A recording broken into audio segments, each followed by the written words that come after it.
everyone, welcome to Path and Bound, a UI/UX design school delivering foundation-focused curriculum that helps students achieve creative career success.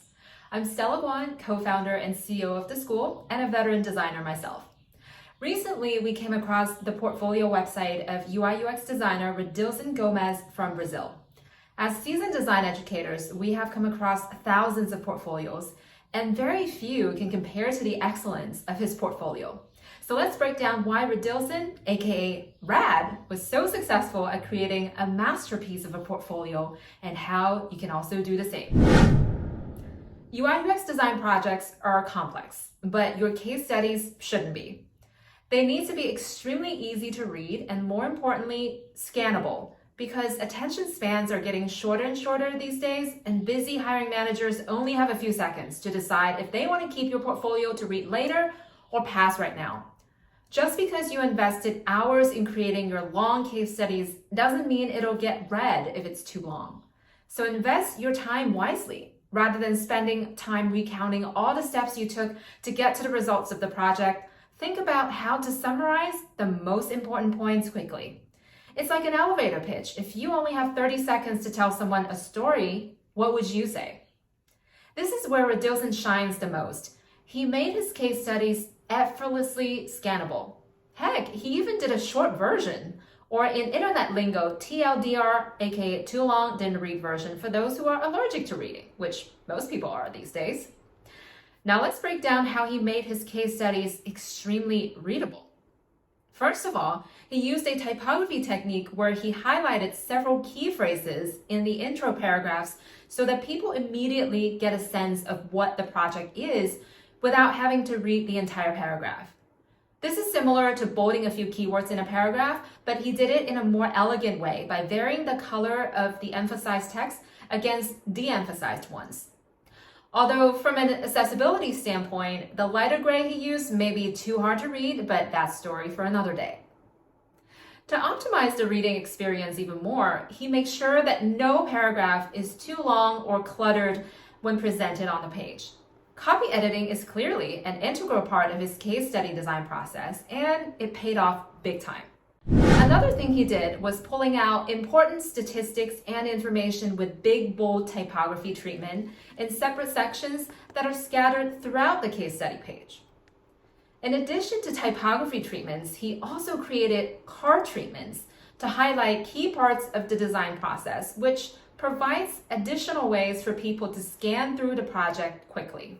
One thing Redilson did really well is showing previews of his design first before diving into any details. He leads with a bold title and a couple of screenshots of the most eye-catching parts of his design. This is a classic storytelling technique that TVs and films use all the time. Remember how people usually make the decision to see a film based on how enticing the trailer is?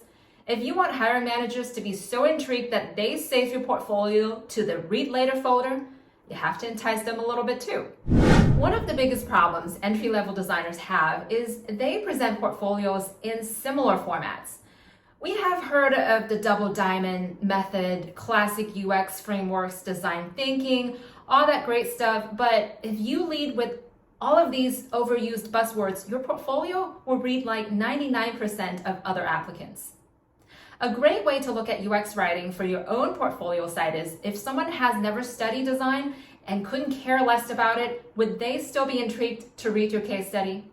If you think and write like a journalist, they sure will be.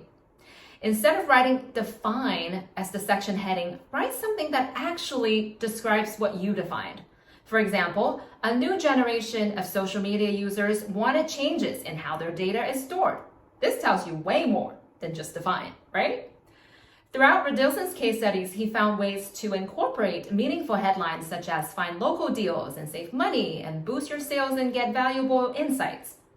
To make the reading experience even better, Redilson incorporated sticky sidebar navigation on both the homepage of his portfolio website and internal case study pages.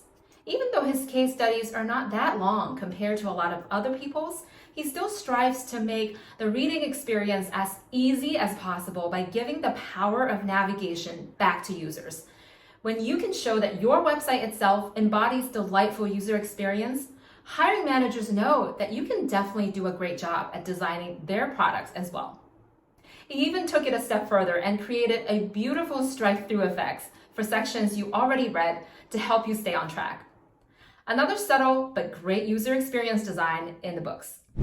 Finally, to top it off, Radilson probably wanted his portfolio site to shine like no others, and he managed to do just that by adding in thoughtful and subtle interaction effects. Once you discover the beauty of animation, it can get so exciting that you keep wanting to add more. But Radilson added just the right amount. Subtle, but not too much, and stunning.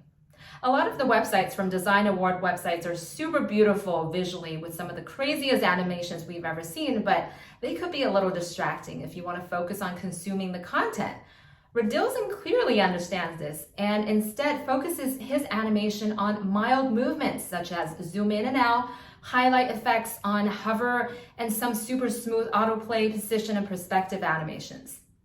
This is going the extra mile, which always pays off because it adds that additional delight factor that simply isn't there in 99% of the other websites.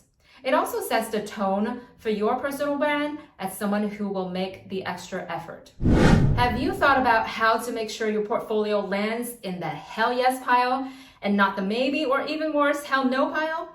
Do what Radilson is doing and voila, you will find that